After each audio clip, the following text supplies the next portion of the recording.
السلام عليكم ورحمة الله وبركاته. أعوذ بالله من الشيطان الرجيم. بسم الله الرحمن الرحيم.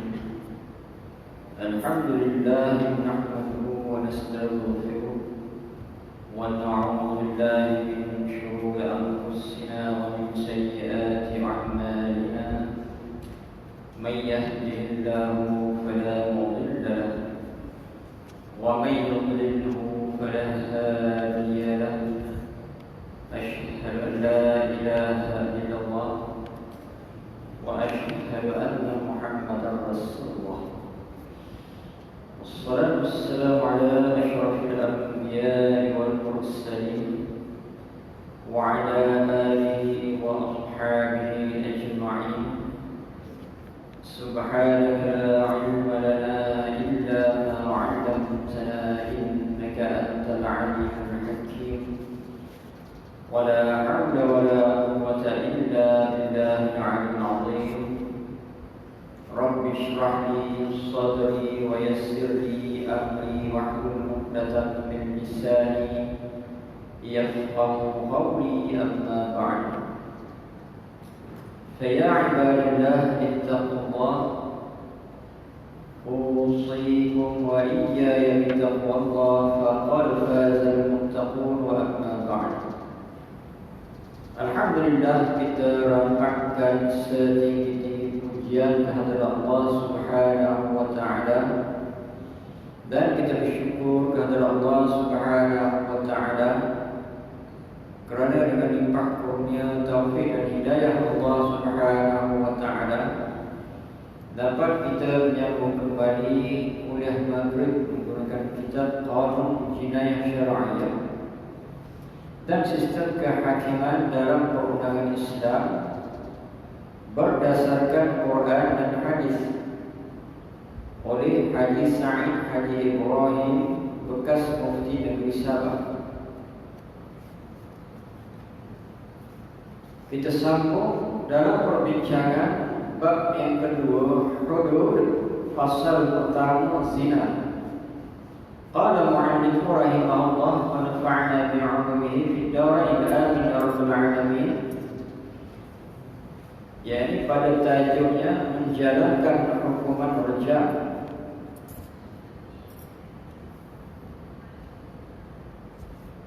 Menjalankan hukuman rajam. Mereka-mereka yang melakukan penzinaan sedangkan mereka adalah muhsan, orang yang pernah bernikah, di mana apabila mereka melakukan zina yang mana mereka tidaklah dijatuhkan hukuman rajam, sabit dengan kesalahannya tidaklah dijatuhkan hukuman rajam. Yang ini bermaksud penzina ini ada dua kategori. Mereka yang pernah bernikah, dan yang kedua mereka yang tidak pernah bernikah. Yang mana mereka yang pernah bernikah merasai persetubuhan yang halal, dan mereka melakukan penzinaan dipanggil sebagai muhsan. Mereka yang tidak pernah bernikah masuknya bujang ataupun dara, dan mereka berzina yang mana mereka dinamakan ghairul muhsan. Yang ini dua kategori.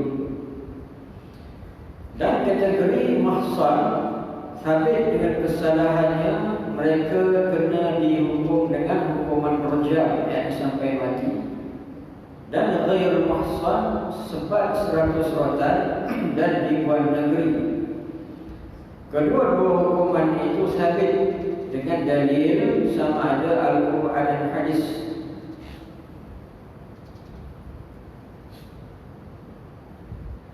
Ini kita ulang pada tajuk menjalankan hukuman rajam. Hukuman rajam bagi bersalah laki-laki tidaklah dijalankan hukuman itu dalam keadaan berdiri, tanpa diikat dan tidak ditanam. Sama ada kesalahan disabitkan dengan saksi atau dengan ikrar, yakni pengakuan, Kerana Rasulullah sallallahu alaihi wasallam tidak menanam Ma'is bin Malik dan dua orang Yahudi ketika dijalankan hukuman rajam ke atas mereka. Yani bagi pesalah laki-laki yang melakukan penzinaan, sama ada dengan sebab ada saksi 4 orang ataupun dia ikrar mengaku dia berzina, yang mana laki-laki ini sabit dengan kesalahan zina, kita sebutkan tadi sama ada dengan 4 saksi ataupun ikrar mengaku, yang mana mereka hendaklah direjam cara berdiri. Yang mana perkara ini pernah dilakukan kepada Ma'is bin Malik dan juga 2 orang Yahudi yang menerima hukum Islam dengan sebab penzinaan, yang mana mereka direjam sambil berdiri. Itu yang pertama. Yang bermaksud pada perbincangan yang lepas, kesalahan zina ini boleh disabitkan, boleh ditetapkan dengan yang pertama ada saksi 4 orang, 8 mata yang sempurna. Yang keduanya dia mengaku berzina ataupun ikrar.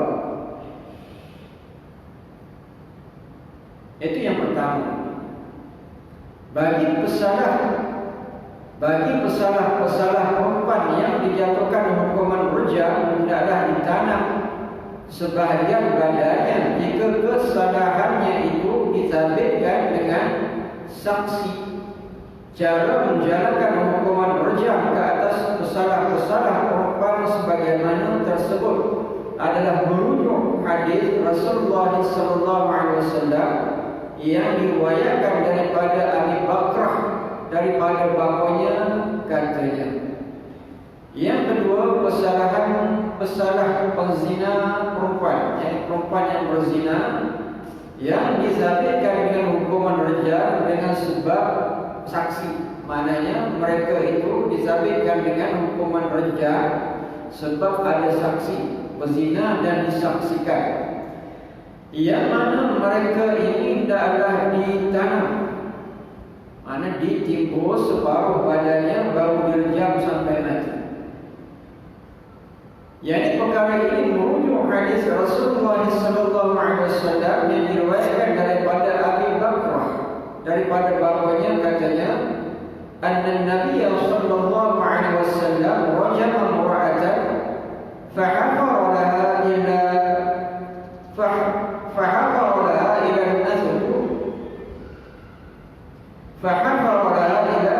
Salbuah, rawahu Abu Dawud.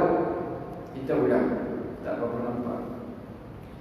Anna Nabi sallallahu alaihi wasallam rajama imra'atan fahafara laha ila Salbuah, rawahu Abu Dawud. Yang bermaksud bahwasanya Nabi SAW telah merejam seorang perempuan lalu dijadikan lubang hingga ke paras susu perempuan itu untuk merejamnya. Ini hadis yang diriwayatkan oleh Imam Abu Dawud, bahawanya Nabi SAW pernah merejam seorang perempuan dengan sebab apa? Dengan sebab melakukan penzinaan. Dan perempuan ini pernah menikah, sebab rejamnya adalah kepada mereka yang pernah menikah, yang dinamakan mereka sebagai pesalah dalam kategori muhsan. Dan bagaimana cara merejam bagi perempuan ini berbeza dengan laki-laki, di mana mereka direjam secara berdiri. Lalu digalikan lubang hingga kepala susu perempuan itu untuk merejamnya, di mana digali dan ditanam separas dada dan mereka direjam sampai mati. Itu hadis riwayat Abu Dawud. Yang ketiga, pesalah-pesalah perempuan yang dijatuhkan hukuman rajam yang disabitkan kesalahannya dengan ikrar, yakni pengakuan perempuan itu tidak perlu ditanam ketika dijalankan hukuman rajam, tetapi hendaklah diikat pakaian perempuan itu supaya tidak terbuka aurat. Berbeza pula perempuan yang dia ini mengaku berzina, yang mana tidak perlu untuk ditimbus separuh dada, separuh badannya, memadai dengan berdiri, cuma pakaiannya diikat agar masa berlaku hukuman rejam itu tidak ternampak aurat. Ini adalah Islam, bagaimana Islam dalam semua keadaan, jadi mewajibkan umatnya untuk menjaga aurat. Walaupun dalam kes rejam ini juga Islam mengambil berat tentang aurat, yang mana pesalah perempuan ini hendaklah diikat pakaiannya agar tidak terbuka auratnya. Jadi maksud ada dua keadaan di sini bagi perempuan. Yang pertama, yang ditimbus atau dikampus separuh badannya bagi perempuan yang dijatuhkan hukuman rejam dengan sebab zina ini, yakni dengan sebab ada saksi. Yang keduanya, dengan sebab dia sendiri mengaku dia berzina, yang mana tidak perlu ditimbus separuh badan, cuma pakaiannya adalah diikat agar tidak ternampak aurat. Jadi kemungkinan besar juga yang pertama tadi, perempuan itu mungkin oleh kerana dia ditangkap ataupun disabitkan salah dengan saksi, kemungkinan masa rejaman itu dia akan tidak redha dengan hukuman itu. Maknanya kemungkinan dia akan meronta dan akan menampakkan aurat. Dan kerana itulah dia ditimbus. Yang kedua ni, dia sendiri mengaku, bermakna dia redha dengan hukum Allah. Jadi bermakna dia tidak akan lari ataupun tidak memberontak apabila direjam. Jadi maknanya dia tidak perlu untuk ditimbus.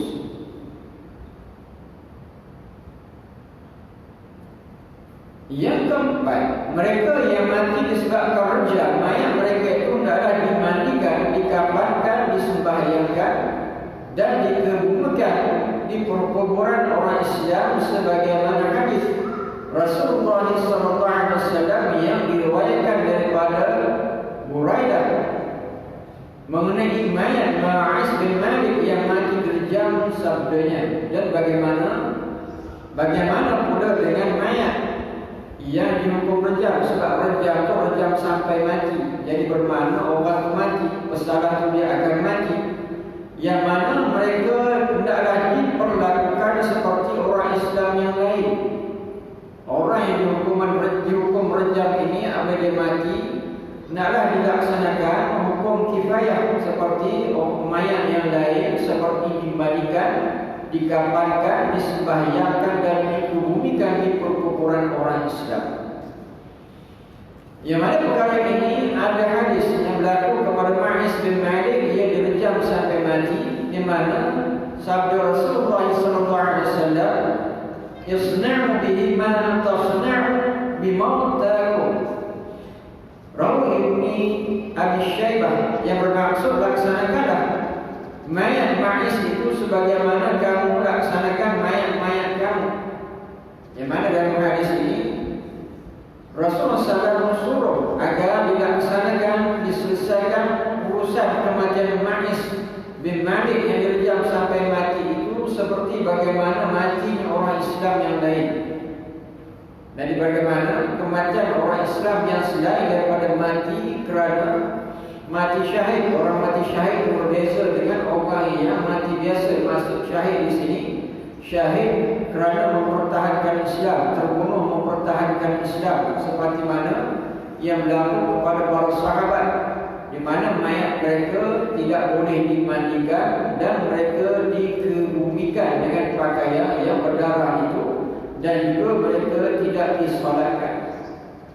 Jadi mereka tidak dimandikan dan mereka dikebumikan dengan pakaian yang berlumuran darah, dan mereka tidak disolatkan. Ini orang yang gugur ataupun mati syahid yang mempertahankan Islam, sebagaimana yang pernah berlaku dalam sejarah Islam, yakni para sahabat. Yang selain daripada itu, orang yang mati dalam keadaan dia memang ada nyawa.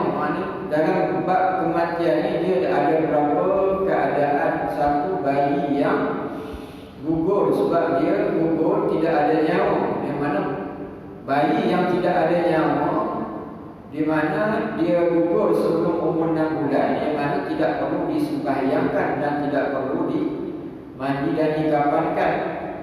Dan seperti bayi yang gugur tak lengkap anggota, seketul darah umpamanya atau seketul daging, dan itu memadai kita tanam saja. Dan kalau bayi yang dia tidak ada nyamuk, tetapi dia belum umur 6 bulan dalam kandungan, bayi itu tidak ada nyamuk tapi lengkap tubuh badannya, yakni adalah dia dimandikan, dikafan dan dikebumikan tanpa disolatkan. Yang ketiga, bayi yang lahir dia lengkap tubuh badannya dan ada nyamuk, di mana yang itu seperti orang yang dah hidup, mesti dimandikan, dikafankan, disembahyangkan dan dikebumikan. Dan kata ulama, yakni kalau bayi yang dia gugur selepas umur dan 6 bulan dalam kandungan, 6 bulan satu lahzah.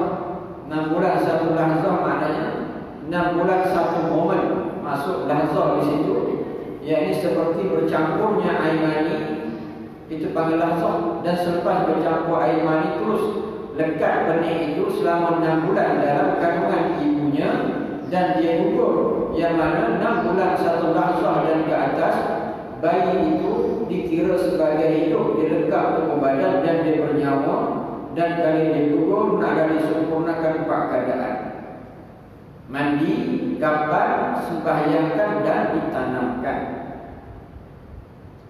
Sebagaimana orang hidup biasalah, melainkan orang yang mati syahid tidak boleh dimandikan dan tidak boleh disembahyangkan, naklah ditanamkan dengan pakaian yang berdarah. Cuma kalau dikafankan, mungkin pakaian yang digunakan untuk berperang itu terbuka aurat, yang mana kafan itu kerana nak tutup aurat. Tapi kalau pakaian itu sudah memadai untuk menutup aurat dia, tanam dengan kain itu, yang mana dia akan jadi saksi di hadapan Allah Subhanahu Wa Taala nanti. Ia adalah orang yang gugur mati syahid. Ini berlaku kepada para sahabat. Dan berbalik kepada perkara yang melibatkan orang yang disabitkan dengan kesalahan jenayah zina yang mahsan ini, yang mana kalau mereka ni direjam dan mereka matilah, rejam ni rejam sampai mati, bukan rejam cedera, tapi rejam pastikan dia mati. Yang mana apabila mereka ini meninggal dan hendaklah dimandikan, dikafankan, disembahyangkan dan dikebumikan di perkuburan orang Islam. Tidak boleh dikebumikan di perkuburan orang bukan Islam, sebab mereka ini masih Islam. Yang dikebumikan di perkuburan bukan Islam orang yang murtad. Orang yang murtad itu tidak dikebumikan di perkuburan orang Islam.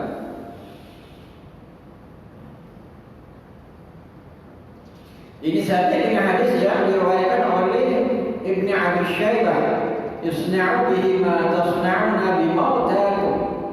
Laksanakanlah mayat-mayat itu sebagaimana kamu laksanakan mayat-mayat kamu.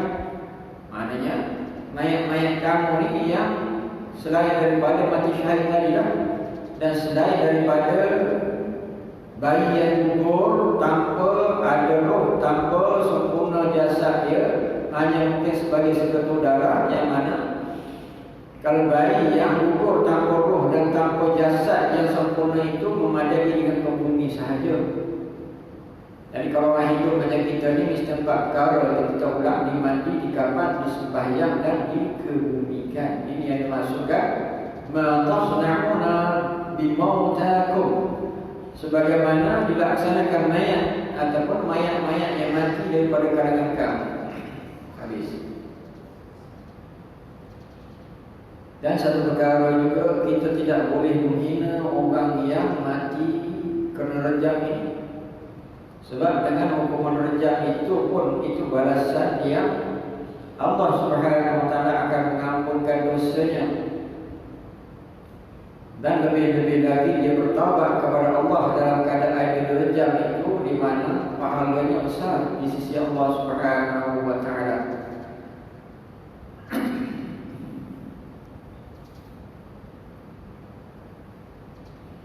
Tajuk yang seterusnya, masa dan tempat menjalankan hukuman rejam. Masa dan tempat menjalankan rejam. Maknanya ada waktunya dan juga ada tempat yang khusus atau tempat yang ditetapkan oleh Islam untuk melakukan hukuman rejam. Mari kita lihat apakah yang dimaksudkan tempat. Nombor 34, pecahan yang pertama, hukuman rejam boleh dijalankan pada bila-bila masa, sama ada pesalah-pesalah itu dalam keadaan sihat atau sebaliknya, kerana rejam itu memang hukuman untuk membinasakan pesalah-pesalah. Bilakah masa boleh dilaksanakan hukum rejam, di mana tidak ada masa yang tertentu untuk dilaksanakan hukuman rejam kepada pesalah zina muhsan. Dan boleh dilakukan hukuman rejam itu kepada mereka yang sakit, mereka yang dalam keadaan demam ataupun sakit, yang mana rejam itu memang untuk membunuh.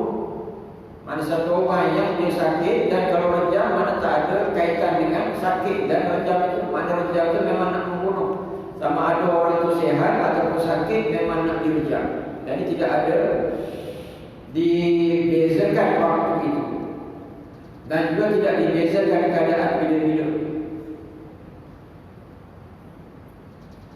Yang kedua, pesalah-pesalah perempuan yang sedang hamil tidak boleh dijalankan hukuman rejam ke atasnya kecuali setelah dan selepas perempuan itu melahirkan anaknya, yakni bersalin. Berbeza pula dengan penzina perempuan yang hamil, yang sedang hamil, yang mana hendaklah ditunggu ataupun ditangguhkan hukuman rejam itu sehingga perempuan itu bersalin ataupun melahirkan anaknya.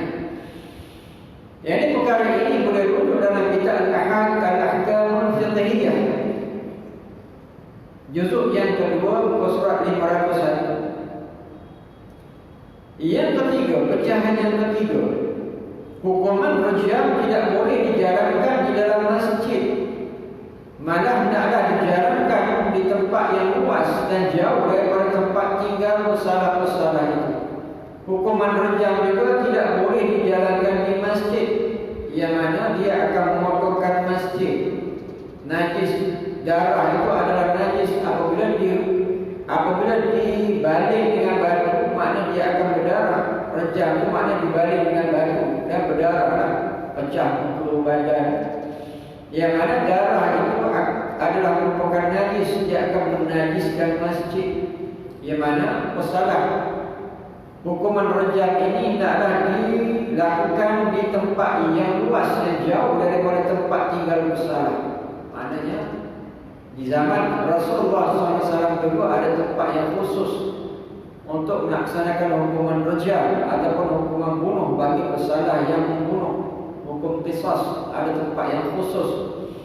Dan perkara ataupun hukuman yang melibatkan kecederaan ataupun mengeluarkan darah, di mana tidak boleh dilakukan dalam masjid, di mana masjid tidak boleh dinajiskan. Ini maklum, orang yang kena rejam itu mungkin sakit, dia terkecil, terberak dan keluar darah, itu memang maklumlah. Sebab hukuman rejam itu boleh menyebabkan, ya ini badannya pecah, mukanya pecah, ini rejam sampai mati. Di mana hal ini boleh dilihat dalam kitab Al-Fiqh Al-Islami wa Adillatuh, juzuk yang kedua, muka surat 64. Nombor 35, masih perbahasan tentang hukum rejam. Batu-batu yang digunakan untuk merejam, tajuknya batu-batu yang digunakan untuk merejam. Batu-batu yang harus digunakan untuk merejam orang-orang yang melakukan kesalahan zina adalah batu-batu yang sederhana besarnya, tidak terlalu kecil supaya tidak terlalu lama menyiksanya, dan tidak pula terlalu besar. Di mana perkara ini boleh rujuk dalam kitab Al-Ahkam Al-Fiqhiyah, juzuk yang kedua, muka surat 500. Jadi dalam bagaimana bentuk batu itu tidak terlalu kecil dan tidak terlalu besar. Batu itu padan untuk membunuh dalam jangka masa yang cepat. Manakala batu kecil boleh menyebabkan pesalah itu terseksa sebelum dia mati. Kalau batu besar itu berat pula nak angkat, dan batu yang sedang yang boleh dibalik, yang boleh membunuh. Berbeza kita merontali jamrah. Orang yang menunaikan fardu haji, di antara wajib haji yang merontali jamrah, 3 jamrah, Jamratul Kubra, Wusta, apa ni? Ula. Ini ada 3 jamrah. Yang mana lontaran batu itu hanya sekadar ini ataupun sekecil batu, sekecil kacang pol. Mana batu itu berbeza dengan orang yang melontar ataupun membalik batu kepada orang yang berzina. Ini batu itu boleh membunuh. Kalau sebesar ini tak boleh membunuh. Itu sebagai tanda isyarat bagaimana rejaman kepada syaitan. Itu sebagai satu isyarat. Kalau nak bunuh orang, kalau besar macam ni, tak mati. Jadi kalau kita menunaikan haji itu, nanti kita melontar 3 jamrah. Jadi kubra, wusta dan sughra yang kecil. Jadi 3 jamrah itu dengan sebesar kacang pol.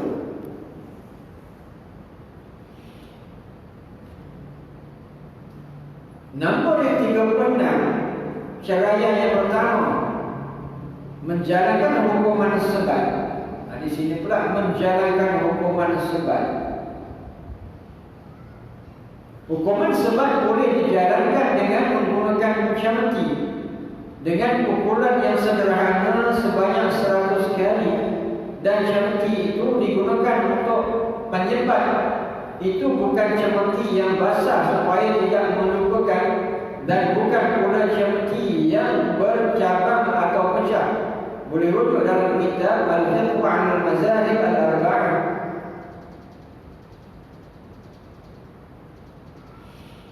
Jadi hukum bagi orang yang berzina ghairu muhsan, yang dari muhsan. Muhsan ni orang yang pernah menikah secara halalnya dan dia merasai persetubuhan secara halal tapi dia berzina, jadi hukumannya berat, yakni rejam sampai mati. Jadi orang yang dah berkahwin, ada isteri yang sah, dapat melakukan hubungan kelamin cara yang halal, tiba-tiba dia berzina, maknanya perbuatan amat keji. Amat keji. Allah Subhanahu Wa Taala amat murka. Berbeza dengan orang yang tidak pernah menikah, ghairu muhsan, di mana mereka kena sebat sebanyak 100 sebatan menggunakan alat penyebat. Dan alat penyebat ini dia bukan besar, yang sederhana, di mana sebatan itu sebanyak 100 kali. Dan penyebat atau camti itu tidak basah, sebab kalau basah boleh melukakan dan bukan pecah. Ini adalah merupakan alat untuk menyebat, dan juga dia punya sifat menyebat itu sendiri. Dia tidak besar dan tidak kecil dan sedang saja. Yang ini boleh digenggam begitu dan tidak besar sangat, boleh genggam, dan dia bukan basah dan bukan pecah. Dan pukulan itu dia tidak boleh angkat tinggi. Dia hanya kalau kita sepit buku tak jatuh kadar itu saja, sebab sebatan ini bukan membunuh. Dan dikenakan sebat ini bagi orang yang tidak pernah menikah, mana sebagai pendidikan. Berbeza dengan orang yang dia ni pernah menikah, ada isteri yang sah, boleh melakukan hubungan jenis yang sah dengan isteri yang halal, tiba-tiba pula dia pergi zina. Jadi maknanya perbuatan amat kecil. Dia ada pilihan nak melakukan yang halal ataupun yang nak memilih yang haram. Ini berbeza. Jadi maknanya 100 sebat. Walaupun sebegitu, oleh kadar 100 sebat ini lebih banyak daripada sebatan hukum sivil. Hukum sivil ini paling banyak 12. Ini tak boleh sampai 100. Walaupun hukuman sebat dalam Islam ini dia sebenarnya tak melupakan. Berbanding dengan sivil itu, sekali sebat, dia punya kulit-kulitnya akan melekat dekat penyebat itu. Walaupun sebegitu, jumlah hukuman sebat dalam Islam sampai 100. Jadi maknanya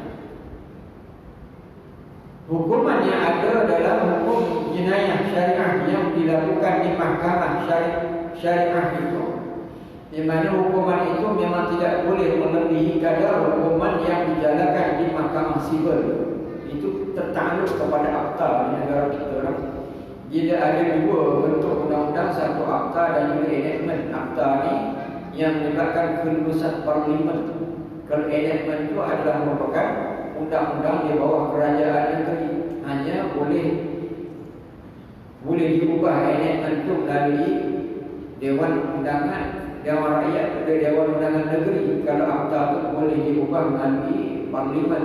Itu bezanya. Jadi akta itu kedudukannya lebih kuat daripada enactment. Undang-undang yang ada di setiap negeri tidak boleh melebihi akta, tidak boleh melebihi akta pusat. Dan kerana itulah hukum mahkamah syariah ini, kalau sampai 100 begini sudah tentulah dia melebihi kadar hukuman mahkamah sivil. Yang itu kan tak boleh nak dibuat, mereka kena diubah.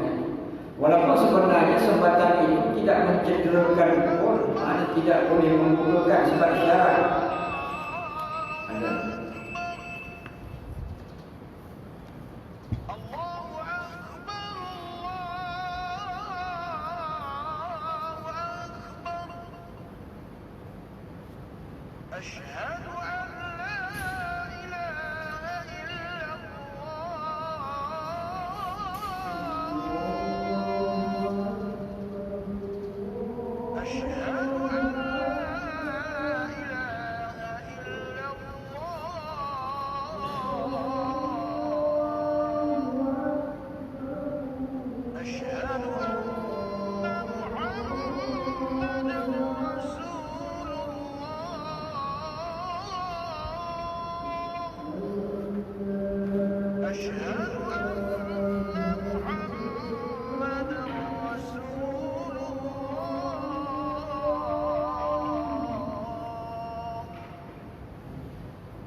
Kebiasaannya hukum di mahkamah syariah itu melibatkan ta'zir.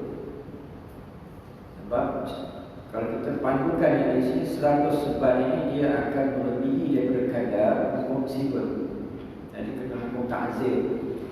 Kenapa kita perlu belajar agar kita ni orang yang ada ilmu tentang hukum jinayah, sebab dia adalah hukum Allah. Dan di hari akhirat besok akan jadi saksi kita pernah belajar hukum ini dan kita pernah mengimani hukum ini ada di dalam Al-Quran, ada dalam hadis. Kita bukan jadi penentang kepada hukum ini. Kita takut kita ni menentang perkara kita tidak tahu. Jadi kita kena beriman sebab ada dalam Al-Quran dan hadis. Persoalan kedua nak dilaksanakan itu perkara kedua, iman dulu. Kita tahu dengan Al-Quran dan hadis menyebut dan perkara ini, hukum ini, undang-undang ini pernah dijalankan oleh Rasulullah SAW mana secara praktikal, bukan teori sahaja tapi praktikal. Dan di hari akhirat besok kita beriman dan kita jadi saksi kita pernah belajar, bukan kita penentang. وَمَنْ لَمْ يَحْكُمْ بِمَا أَنزَلَ اللَّهُ فَأُولَٰئِكَ هُمُ الْكَافِرُونَ وَمَنْ لَمْ يَحْكُمْ بِمَا أَنزَلَ اللَّهُ فَأُولَٰئِكَ هُمُ الْفَاسِقُونَ وَمَنْ لَمْ يَحْكُمْ بِمَا أَنزَلَ اللَّهُ فَأُولَٰئِكَ هُمُ الْخَاسِرُونَ. Dan kita tak nak kita ni termasuk dalam kumpulan orang-orang yang kufur kepada hukum Allah. Kalau kita jahil, sampai bila kita nak jawab kita jahil? Kita kena belajar. Perkataan jahil itu bukan satu jawapan. Kita tak boleh nak jawab, saya tak tahu. Tapi kita menentang sebab kita tak tahu, kita jahil, kita boleh jadi fasik. Dan kadang-kadang ada orang dia tahu hukumnya ada, dia nak menyembunyikan. Sebab apa? Dia ada kepentingan atau zalim. Zalim bukan fasik, zalim. Man lam yahkum bima anzalallah fa ulaika humuz zalimun. Ini orang yang ada kepentingan, dia tak berani nak buat sebab dia ada kepentingan, takut hilang penyokong dan sebagainya. Di mana dia menyimpan ataupun menyembunyikan hukum yang zalim, dia tahu hukum. Dan orang yang dia menentang, dia tahu hukum tu ada, menentang, boleh juga dia jadi orang yang kafir. Kita tak nak, semua kita tak nak. Jadi kita ni bukan isu politik, sebab saya pun orang politik jadi cerita hukum. Kita tidak nak ni kita termasuk dalam 3 golongan man lam yahkum bima anzalallah fa ulaika humul kafirun wa man lam yahkum bima anzalallah fa ulaika humul fasiqun wa man lam yahkum bima anzalallah fa ulaika humuz zalimun. Kita tak nak tiga tu, kita tak nak. Apabila kita belajar, kita tahu hukum yang ada dalam Al-Quran hadis dan padat dalam kitab ulama membahaskan hukum ini, kita beriman cukup. Di hari akhirat besok kita bersaksi di Allah, saya belajar dan saya yakin. Dan kalau perkara ini akan dilaksanakan, kita akan menyokong. Ini kerja kita. Orang nak buat tak buat itu hal dia. Setiap orang akan dipertanggungjawabkan di hadapan Allah Subhanahu Wa Taala besok. Orang yang diberi amanah, dia akan disoal. Kita juga diberi amanah untuk belajar. Kullu nafsin bima kasabat rahim. Setiap orang tu, setiap diri dia akan bertanggungjawab terhadap apa yang dia buat. Sambung sikit. Yang kedua, penyebab yang menggunakan cemati yang bercabang atau cemati yang pecah, sebatan itu tidak dikira satu sebatan, malahan sebatan tadi adalah mengikut bilangan cabang-cabang yang ada pada cemati itu. Ini Islam. Maknanya hukuman sebat bagi orang yang tak pernah bernikah, dia panggil ghairul muhsan, dia berzina, lembut sangat sebagai pendidikan. Andai kata sebatan itu dia pecah 5, contohnya sebatan dia pecah 5, di mana kalau pecah 5, kalau 20 kali sebat cukuplah 100. Sebab satu pecahan itu satu sebatan. Kalau sekali sebat yang pecah 5, maknanya kalau 20 kali sebat cukup 100. Maknanya jumlahnya nak 100, mi'at jalidah, mi'at itu 100. Dan sebatan itu tidak boleh kurang daripada 100 dan tidak boleh lebih daripada 100. Apabila Allah Subhanahu Wa Taala menyebut kadarnya, di mana tak boleh lebih dan tak boleh kurang. Walaupun orang yang ditugaskan untuk menghukum itu geram sangat, dia sebat lebih berdosa. 100 sebat dia geram, tambah lagi dia kata 5 kali geram semua budak-budak sekarang tak ada berdosa dia sebab lebih. Kalau kurang pun berdosa sebab mengurangkan hukum Allah. Dia tak boleh ngam-ngam itu, bukan ikut perasaan. Dan hukuman ini bukan ikut perasaan, ikut apa yang ditentukan oleh Allah. Yang ketiga, hukuman sebat tidak boleh dijalankan di masa waktu terlalu panas atau di masa waktu tersangat sejuk. Hukuman sebat ini Juga tidak boleh dijalankan ke atas pesara-pesara yang sedang sakit dan perempuan-perempuan yang sedang hamil dan perempuan yang sedang kedatangan nifas. Jadi bagi hukuman sebat ini dia ada kekhususan dia. Mana kalau orang tu sakit tak boleh disebat dia, waktu panas, waktu sejuk pun tidak boleh. Sebab apa? Natijah daripada sebatan itu hidup. Berbeza dengan rejam, natijah daripada rejam itu mati. Jadi tidak ada dia punya masalah. Apa sahaja orang sakit dia rejam dia akan mati juga. Berbeza dengan orang yang sakit ni tiba-tiba disebat, takut dengan sakit dia dan tambah dengan sebab dia mati. Itu jadi masalah, mana berdosa. Sebab sebatan itu bukan membawa, sebatan sebagai pendidikan sahaja. Dan kalau perempuan dalam keadaan hamil pun tidak boleh disebat. Perempuan yang sedang kedatangan nifas pun tak boleh disebat. Perempuan yang kedatangan haid pun tak boleh nak disebat. Yang ini nifas dan haid ini umpama satu penyakit. Orang tu dalam keadaan uzur, kan kita namakan uzur. Kita tengok isteri kita lemah, uzur, mana dia datang bulan, uzur tu. Dan tak boleh nak disebat. Itu bagaimana Islam, lembutnya, sayang Islam kepada kita. Yang keempat, pesara-pesara lelaki tidak perlu ditanggalkan pakaiannya, kecuali boleh ditanggalkan pakaiannya jika pesara-pesara itu memakai pakaian tebal pada musim sejuk. Dan masa berlaku sebatan itu lelaki boleh buka tak pakaiannya, tak perlu nak dibuka lah. Kalau dia berpakaian ada baju dan ada seluar, tidak payah dibuka bajunya. Malaikat dalam keadaan dia memakai pakaian tebal musim sejuk, di mana kena buka. Sebab kalau tidak dibuka pakaian tebal itu bermakna tak merasa kesan apa-apa. Berlihat dan ahkam al-fiqhiyah juzuk yang kedua, buku surat 502. Yang kelima, pesara-pesara lelaki hendak dijalankan hukuman sebat dalam keadaan berdiri, dan pesara-pesara perempuan adalah dijalankan hukuman sebat itu dalam keadaan duduk. Boleh lihat dalam kitab Al-Jadwa' 'ala al-Mazahib al-Arba'ah juzuk yang kelima, buku surat 62. Mana orang lelaki yang ini sebat itu dalam keadaan berdiri, dan pesara perempuan adalah dalam keadaan duduk.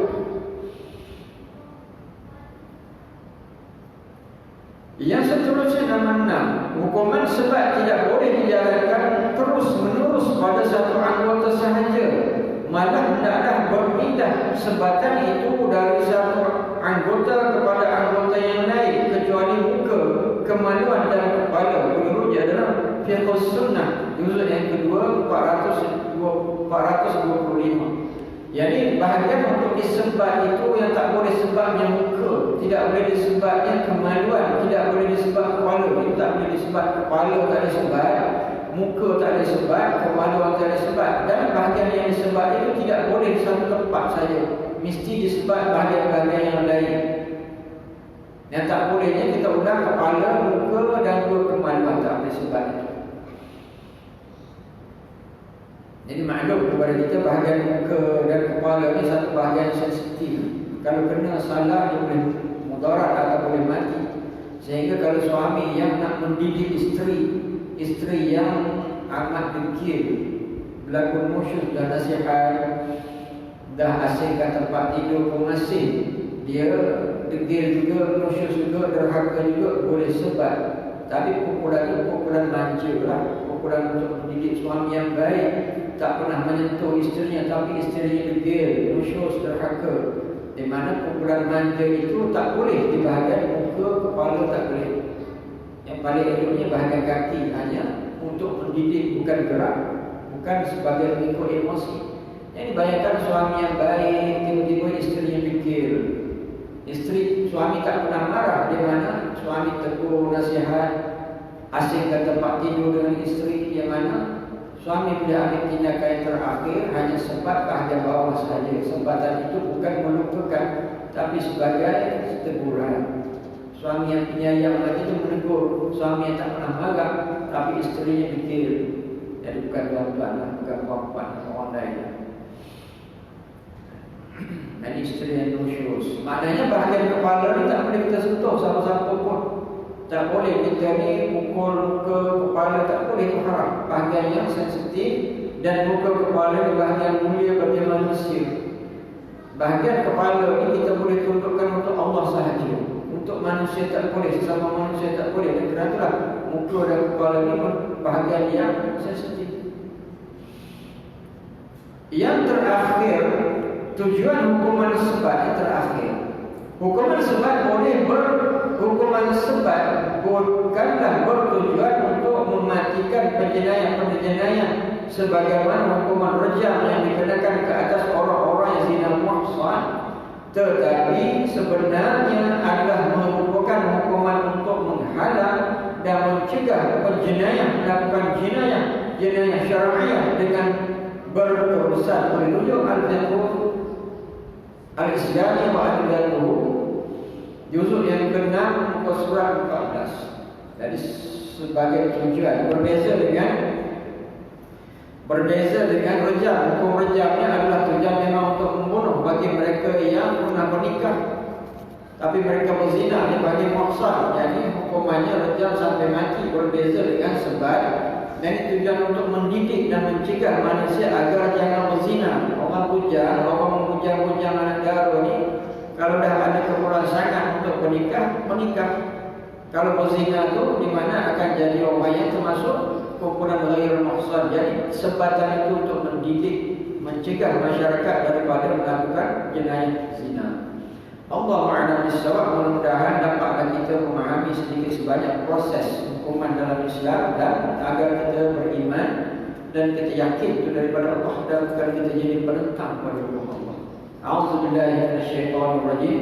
Bismillahirrahmanirrahim. Alhamdulillahirabbil alamin. Allahumma arinal haqqa haqqan warzuqna ittiba'ah wa arinal batila batilan warzuqna ijtinabah. Allahumma 'allamtana wa ja'alna min 'ibadika as-salihin. Wa sallallahu ala sayyidina Muhammad wa ala alihi wa sahbihi wasallam. Walhamdulillahirabbil alamin. Aqulu qawli hadza wa astaghfirullahal 'azim li wa lakum wa lisa'iril muslimin wal muslimat wastaghfiruhu innahu huwal ghafurur rahim. Assalamu alaikum warahmatullahi wabarakatuh.